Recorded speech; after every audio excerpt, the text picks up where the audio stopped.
Result नहीं आने वाला। आपको एवरेज से ऊपर उठना पड़ेगा। अगर आप एवरेज में रह जाओगे, अगर देखो, जो व्यक्ति एवरेज स्टूडेंट होता है स्कूल में, एवरेज बिजनेस करता है, एवरेज हेल्थ है उसकी, एवरेज लाइफ है उसकी, तो वो लाइफ में एवरेज ही रह जाता है, एवरेज से ऊपर नहीं उठ पाता है। अगर आपको बड़ी जबरदस्त फिजिक चाहिए तो एवरेज वर्कआउट या नॉर्मल वर्कआउट करके आपको वो बढ़िया वाली फिजिक नहीं मिल सकती। अगर आपको अपने बिजनेस को ग्रो करना है तो एवरेज एफर्ट करके आपका बिजनेस ग्रो नहीं हो सकता। अगर आपको बहुत सारा पैसा कमाना है ना, तो एवरेज काम करके पैसा नहीं आ सकता। सक्सेसफुल लोग जो होते हैं ना, उनमें एक चीज कॉमन होती है कि वो एवरेज काम नहीं करते, वो एवरेज पे नहीं अटकते। एक आम इंसान नौकरी करता है 25, 30, 50 हजार रुपए की, तो वो उसी पे अटका रह जाता है सारी जिंदगी। अच्छा, एक बात तो पक्की है, अगर आज जितने भी लोग इस मीटिंग को अटेंड कर रहे हैं, एटलीस्ट आपकी जो थिंकिंग है वो एवरेज नहीं है। आपकी थिंकिंग एवरेज नहीं है, that is the reason you are here today in this meeting. अगर आपकी थिंकिंग एवरेज होती तो आप यहां आते ही नहीं। लेकिन अगर आपके एक्शन एवरेज रहे तो आप इस बिजनेस में टॉप पे नहीं जा पाओगे। अगर आपको इस बिजनेस में टॉप पे जाना है तो एवरेज एक्शन से काम नहीं चलेगा, आपको एक्स्ट्रा ऑर्डिनरी एक्शंस करने होंगे, then you can reach at the top. देखो, चार प्रकार के लोग होते हैं, चार प्रकार के लोग होते हैं जो इस बिजनेस में आते हैं। एक वो जो लूजर होते हैं, वो कौन होंगे? आपको बहुत सारे प्रोस्पेक्ट्स मिलेंगे, आप जब उनसे बात करोगे ना, बोलेंगे कोविड है, लॉकडाउन लगा हुआ है, मुझे तो बात ही नहीं करनी आती, मेरी तो कोई बात ही नहीं सुनता है, मेरे से तो कोई मिलता ही नहीं है, मेरे को कोई टाइम ही नहीं देता है। वो सिर्फ बहाने करेगा, नेगेटिव बातें करेगा, बहाने करने के अलावा और वो कुछ नहीं करेगा। नेगेटिव बात करने के अलावा कुछ नहीं करेगा और वो कोई एक्शन नहीं लेगा। ये कैटेगरी है लूजर्स की, जिसने कोई एक्शन लेना ही नहीं है। एक बंदा आएगा, फॉर्म भर लेगा, हो सकता है एक 2-4 हजार का प्रोडक्ट भी ले जाए, बट एक्शन कुछ नहीं करना। एक बंदा आएगा हर मीटिंग में, बट एक्शन कुछ नहीं करेगा, अमल कुछ नहीं करना उसने।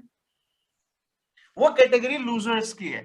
और बात या मोदी केयर की नहीं है, किसी भी बिजनेस में जाएंगे उनकी आदतें सेम रहनी है। दूसरी कैटेगरी होती है कंफर्टर्स की।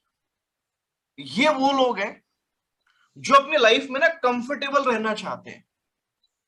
भैया, कंफर्टेबल तो रहना बहुत जरूरी है लाइफ में, लेकिन कंफर्टेबल लाइफ लेने से पहले थोड़ी सी हमें पीड़ा उठानी पड़ती है। और बस की जो ये जो कैटेगरी है ना कंफर्टर्स वाली, इस ये कैटेगरी उस पीड़ा को उठाने में दिक्कत करती है। और जब तक हम लाइफ में नो पेन नो गेन, अगर एक्स्ट्रा ऑर्डिनरी रिजल्ट चाहिए तो थोड़ा सा पेन तो उठाना पड़ेगा। अच्छा, ये जो कंफर्टर्स होते हैं ना, इनका जो माइंडसेट होता है वो कुछ इस तरीके का होता है कि ये गोल तो सेट करते हैं, ये टारगेट तो लेते हैं, लेकिन उसके लिए मिनिमम एफर्ट करते हैं। और फिर ये अपने मन को समझाते हैं, ओहो ये गोल अचीव नहीं हो पाया, कोई नहीं, चलो इसको मैं अगले महीने करता हूं। अब ये कंफर्टर्स की निशानी होती है।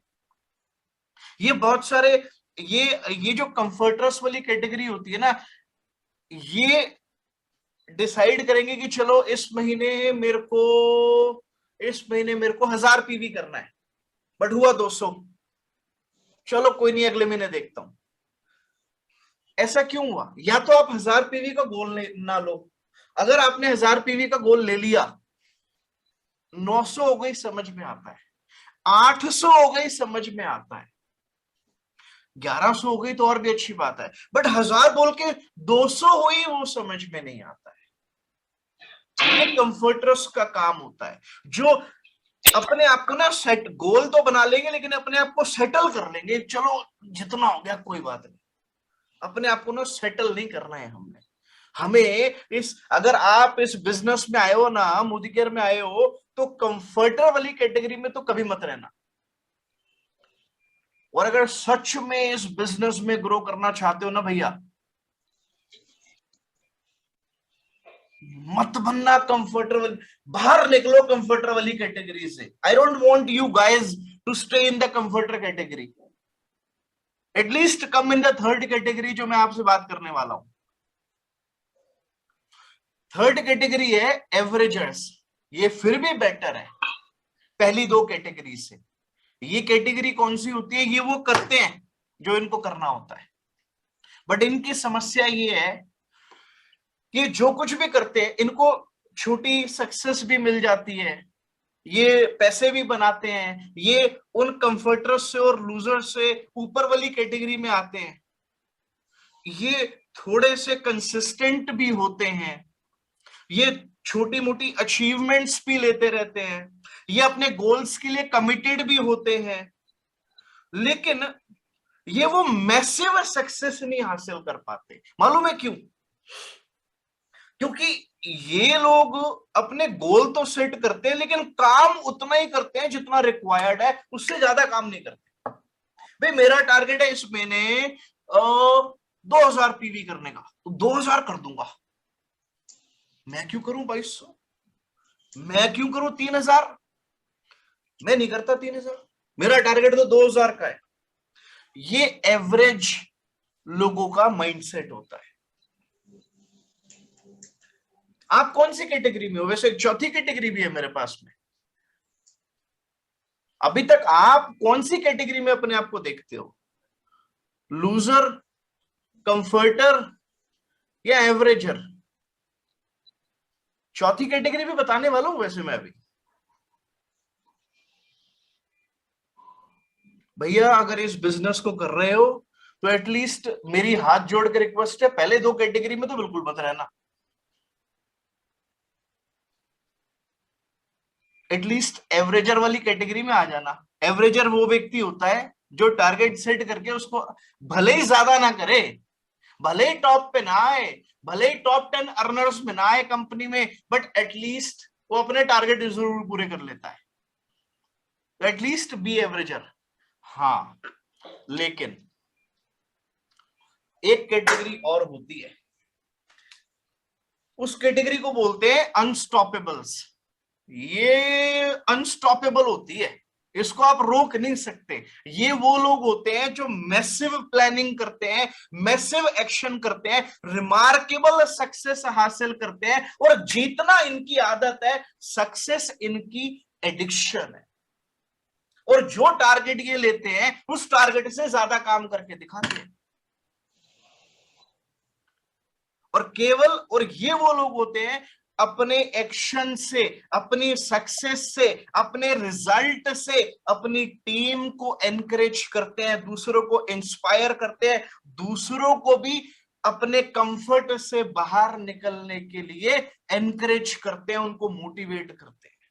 ये वो कैटेगरी, ये वो लोग हैं जिनको आम जनता ये बोलती हुई पाई जाती है कि भैया थोड़ा धीरे चल, तेरे गोल्स अनरियलिस्टिक है, तेरे सपने बहुत बड़े हैं, तेरी स्पीड बड़ी ज्यादा है। ये आम जनता अक्सर इनको ये बोलती हुई पाई जाती है।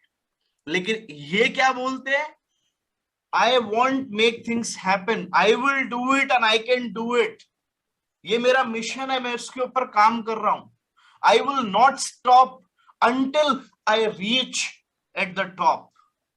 ये वो लोग होते हैं। अब मेरे को बताओ आपको कौन सी वाली कैटेगरी में आना है भाई?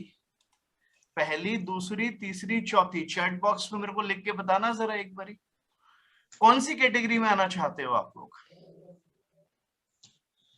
हाँ जी, विच कैटेगरी? नंबर 4? ओके, अच्छा जी, मुझे पता था सबने नंबर 4 ही लिखना है, ये तो तय है, ये तो तय है। नंबर सबने लिखना नंबर 4 ही है। बट भैया action speaks louder than words. अब walk your talk, don't just say, do it. Show me you can do it. आपके इरादे आपके एक्शन में दिखने चाहिए। क्या कहते हो?